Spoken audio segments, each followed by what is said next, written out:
वर्धा यवतमाल नांदेड़ नवनिर्मित railway line के उत्खनन में जो गौण खनिज निकल रहा है उसे नियमों को ताक पर रख खुले बाजार में बेचा जा रहा है, जिसका खुलासा नेशनल यूनियन ऑफ जर्नलिस्ट के सचिव अमोल कोमावार ने किया है, जिससे बात की है हमारे मुख्य संवाददाता अमित वांद्रे ने। रेलवे डिपार्टमेंट में एक घोटाला सामने आया है। ये घोटाला का जो खुलासा किया है वो है अमोल कोमावार। ये है national union of journalist Maharashtra के सचिव हमारे साथ मौजूद है। क्या होता है ये घोटाला, किस तरह से, ये बता दूं कि वर्धा यवतमाल नांदेड़ जो नवनिर्मित रेलवे लाइन है वहाँ पे उत्खनन हुआ है और उत्खनन के बाद जो गौण खनिज निकलता है वो गौण खनिज जो है खुले बाजार में बेच दिया जा रहा है। ये संपत्ति रेलवे की है लेकिन इसे बेच दिया जा रहा है। क्या पूरा मामला है, किस तरह से ये घोटाला हो रहा है, इसके ऊपर क्या किया गया है, कितने इसके ऊपर निवेदन दिए गए हैं, कार्रवाई कितनी बार करने की मांग की गई, इसके बारे में जानकारी लीजिए। सर अमोल जी, कितने बार आपने ये सबसे पहले बताइए कि घोटाला किस तरह से होता है।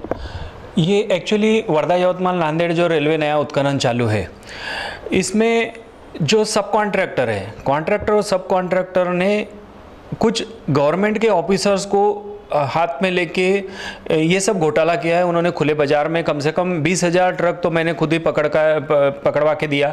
लेकिन एक्चुअली विषय ऐसा है कि यहाँ पे बार तकरार करने के बाद या फिर सभी चीज़ सामने लाने के बाद में भी इसके ऊपर कोई आज तक कार्रवाई नहीं हुई। कौन कल्प्रिट इसमें, क्या रेलवे डिपार्टमेंट के लोग भी कल्प्रिट है या फिर जो कॉन्ट्रैक्टर है वही कल्प्रिट? इसमें रेलवे डिपार्टमेंट को मैंने ये सूचना दी, इसको बताया गया कि आपके जो रेलवे लाइन में जो भी कॉन्ट्रैक्टर है इसकी पूरी जांच की जाए।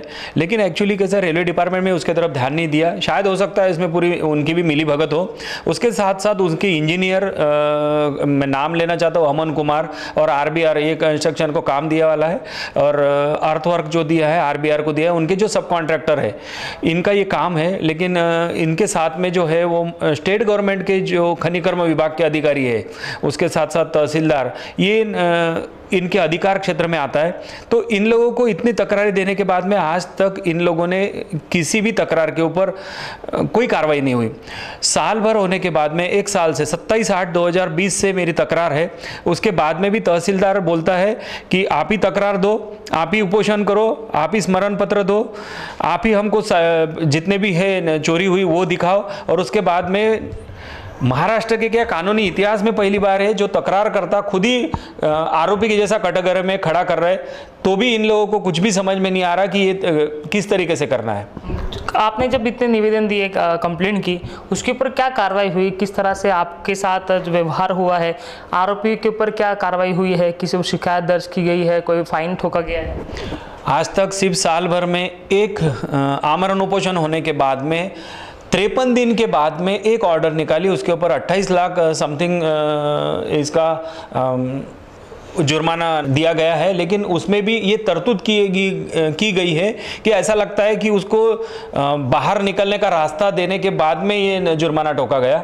और इसमें सभी अधिकारियों का जो है, इससे संबंधित सभी अधिकारियों का, खास करके तहसीलदार का, इनका जो रवैया है पूरा संशयित है। क्योंकि आज तक इतना सब कुछ होने के बाद में कुछ ना कुछ कार्रवाई की जाती है। साल भर में अगर 152 लोगों के ऊपर में से एक लोगों के ऊपर अगर कार्रवाई होती है तो 152 लोगों के ऊपर कार्रवाई करने के लिए शायद हो सकता है 152 साल लगे, मुझे ऐसा लगता है। तो ये जो कार्रवाई की गई है इसमें व्यवहार कैसे रहा, सरकारी डिपार्टमेंट का व्यवहार आपके साथ कैसा रहा? सरकारी डिपार्टमेंट में जो इसके पहले जो खनिज कर्माधिकारी थी माननीय गोसावी साहब, इनका रवैया एकदम गुंडा टाइप का था। और उनकी मैंने शिकायत भी की थी कलेक्टर के पास कि इनका रवैया जो है, इनका रवैया बहुत ही संशयित है। और ऐसा लगता है कि इनका कुछ तो भी प्रॉब्लम है, इनका कुछ प्रॉब्लम है, इसी की वजह से ये ना स्पॉट पे आते हैं ना कुछ देखते हैं।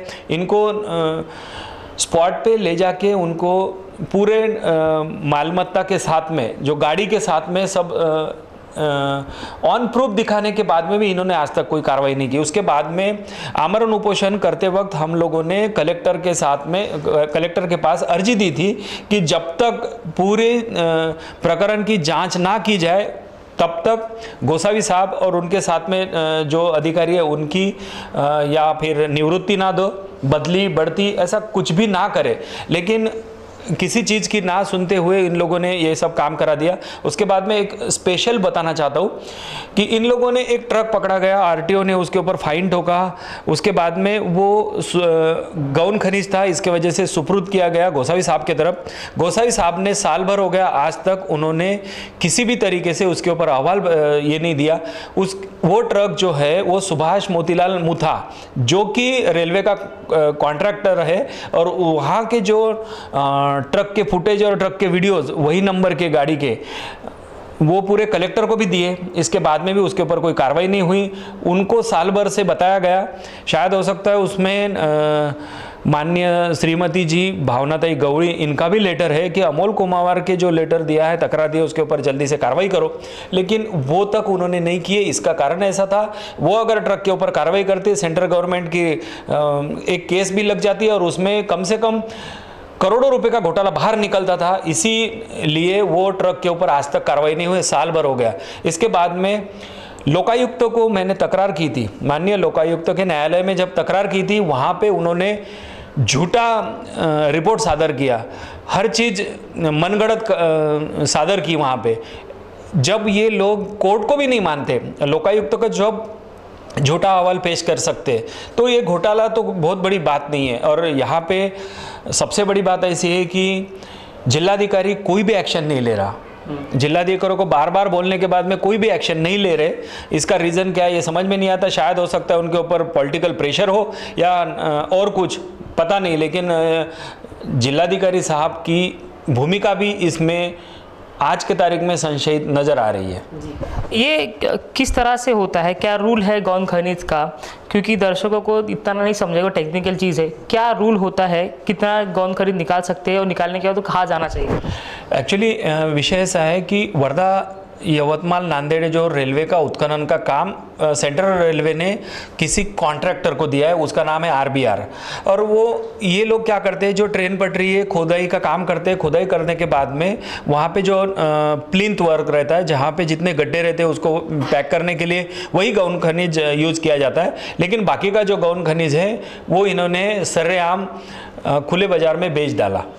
ये गौन खनिज जो है कुछ गिट्टी क्रेशर को भेजा, जो पत्थर वगैरह निकलते गिट्टी क्रेशर को बेचा, और जो मुरुम वगैरह है जो जिसको क्या बोलेंगे घर बनाने के लिए जो नीचे लगाते हैं एमआईडीसी में, हर जगह पे उन्होंने बेच दिया। एक्चुअली वो बहुत गलत है। इसकी 24 करोड़ 65 लाख रुपए मैंने रॉयल्टी तक सेंट्रल गवर्नमेंट से निकाल के दी। इतना होने के बाद में भी स्टेट गवर्नमेंट ने ये पूरा जो स्कैम है उसमें पूरा सहयोग खनिकर्म अधिकारी, अपर जिलाधिकारी और तहसीलदार, इन लोगों के मिली भगत से ही सब कुछ काम हुआ है। और उसके साथ साथ रेलवे के जो है वो इंजीनियर और सब कॉन्ट्रैक्टर, इन लोगों ने मिलके ही ये सब स्कैम किया है। और उसमें कैसा है कि आम लोगों को ये गौन खनिज के बारे में पता ना हो, लेकिन जब ट्रेन का काम करते हैं तो उसमें से जो गौन खनिज निकल, गौन खनिज मीन्स मट्टी, पत्थर और कुछ ऐसी चीज़ें निकलती है उसमें, जो पुरातन विभाग ने रखना चाहिए था, उसके ऊपर ध्यान रखना चाहिए, लेकिन वो भी तक नहीं। ये सब करते समय सागवान, जो बड़े बड़े सागवान झाड़ है बिना परमिशन से काटे गए हैं। उसके बाद में भूजल सर्वेक्षण के अधिनियम के अनुसार 6 मीटर के नीचे गड्ढा खोदा नहीं जा सकता, इन्होंने वो भी काम कर लिया। उसके बाद में जहाँ पे हिल कटिंग की परमिशन नहीं, वहाँ पे हिल कटिंग हो गई। मतलब दूसरे तालुके की परमिशन है और दूसरे तालुके से उत्खनन हो रहा है, किसी का ध्यान नहीं। ईटीएस मोजनी तक आज तक की नहीं है, नहीं तो आज तक है ना पूरे ये घोटाला हो ही नहीं सकता था। लेकिन किसी भी अधिकारी ने इसके ऊपर ध्यान भी नहीं दिया, और सर्वसाधारण आदमी को ये गौन खनिज क्या होता है, किस तरीके से निकलता है, ये पता नहीं रहता है। लेकिन एक्चुअली अगर वहाँ पे ऑन ट्रैक पे अगर जाएंगे तो वहाँ पे खुद ब खुद सब कुछ दिखाई देता है। आमरण उपोषण करते वक्त मैं ट्रैक पे ही बैठा था कि यहाँ पे आके सब लोगों ने देखना चाहिए करके। मेरे ऊपर हमले हुए, धमकियाँ दी गई, सब कुछ किया गया। मैंने पुलिस स्टेशन में कंप्लेंट की, एसपी को भी कंप्लेंट की, लेकिन आज तक कोई ध्यान नहीं दे रहा जी। अब क्या मांग कर रहे हो, क्योंकि आपकी लड़ाई जो है 1-1.5 साल से लगातार चल रही है, लेकिन कार्रवाई आपने कहा कि कोई ध्यान नहीं दे रहा, तो अब क्या मांग है और क्या अपेक्षा है आपको कि इसके ऊपर कार्रवाई की जाएगी? एक्चुअली मैंने जो रेलवे का कॉन्ट्रैक्टर है आरबीआर, उसके साथ में सब कॉन्ट्रैक्टर, उसके साथ में महाराष्ट्र गवर्नमेंट के और सेंट्रल गवर्नमेंट के रेलवे विभाग के जितने भी कर्मचारी दोषी है, इनके ऊपर कड़ी से कड़ी चौकसी बिठा के कड़ी से कड़ी कार्रवाई की जाए, सबसे पहला। सेकंड पार्ट ये दुनिया के सामने लाना चाहिए कि इन लोगों ने किस तरीके से ये पूरा घोटाला किया है, करोड़ों रुपए का घोटाला किस तरीके से किया जाता है, ये सामने आना चाहिए। यही मेरी मांग है, बाकी तो दूसरी कुछ डिमांड नहीं है मेरी। तो आप सुन रहे थे अमोल कोमावार जी को, जिन्होंने वर्धा, यवतमाळ, नांदेड़ रेलवे लाइन में जो गौन खनिज निकल रहा है उसको किस तरह से उसका उपयोग कर दूसरों को बेचकर मुनाफा कमाया जा रहा है, इसके बारे में जानकारी दी है। ये घोटाला है ऐसा उन्होंने आरोप लगाया है। लगातार आरोप करने के बावजूद जो है, लगातार कंप्लेन करने के बावजूद है, रेलवे विभाग इसके ऊपर कोई कार्रवाई नहीं कर रहा है, और जिसके कारण इन्होंने लेखा कर्म विभाग को भी इसके बारे में जानकारी दी, लेकिन उसमें भी गलत अहवाल दिया गया। अगर कोई व्यक्ति शिकायत करता है तो उसके ऊपर कार्रवाई करनी अपेक्षित होती है। रेलवे विभाग जो है बहुत बड़ा विभाग है, अगर ऐसे में इतने बड़े पैमाने पर लोगों के साथ जो सरकार जो काम करी वो लोगों के पैसा ही है, और उसी के तर्ज पर अगर ये इस तरह से होता है तो कहीं ना कहीं एक सवाल है कि क्या सरकारी विभाग में इस तरह से जो काम होते हैं वो कहीं ना कहीं जो टैक्स पेयर है उनके साथ धोखा नहीं है, और जो व्यक्ति उनके ऊपर आरोप लगा रहा है उसके ऊपर शिकायत के ऊपर कार्रवाई क्यों नहीं की जाती, ये बड़ा सवाल है। लगातार शिकायत करने के बाद भी अगर कार्रवाई नहीं होती है तो ये कहीं ना कहीं उनकी कार्य प्रणाली को दर्शाता है और उनके ऊपर संदेह प्रस्तुत करने का एक मौका जो है रेलवे विभाग को देता है। कैमरा पर्सन वीरेंद्र खोबरागढ़ के साथ अमित वांद्रे, महाराष्ट्र न्यूज़ 24, नागपुर। नया घर बनाना है लेकिन सामान कहां से खरीदे, ये सवाल सता रहा है। हार्डवेयर के अच्छे और भरोसेमंद दुकान की तलाश में हो तो फिक्र नॉट, सीधे आइए दादाजी हार्डवेयर में, जहां आपको मिलेगा एक ही छत के नीचे दादाजी सैनिटरी, दादाजी पेंट, दादाजी इलेक्ट्रॉनिक्स, दादाजी प्लाईवुड, दादाजी सनमाइका, वो भी होलसेल दामों में। हमारा पता नारी रोड, नालंदा नगर, भारत गैस गोडाउन के पास, नागपुर। संपर्क करें 8551988088 पर। वाजिब दाम, भरोसे का काम, दादाजी हार्डवेयर। नमस्कार प्रिय बंधु, मैं आशीष वंजारी, संचालक दादाजी हार्डवेयर से, जो नागपुर शहर में विगत 25 वर्षों से संचालित है तथा हमारी 2 पीढ़ियाँ नागपुर शहर वासियों की सेवा करते आ रहे हैं। हमारे यहाँ सभी प्रकार के हार्डवेयर, सैनिटरी, पेंट, इलेक्ट्रिकल्स एवं प्लाई माइका मॉड्यूलर किचन के घर बांध काम के पूर्ण मटेरियल उपलब्ध कराए जाते हैं। एक बार हमारी शॉप पे ज़रूर पधारें।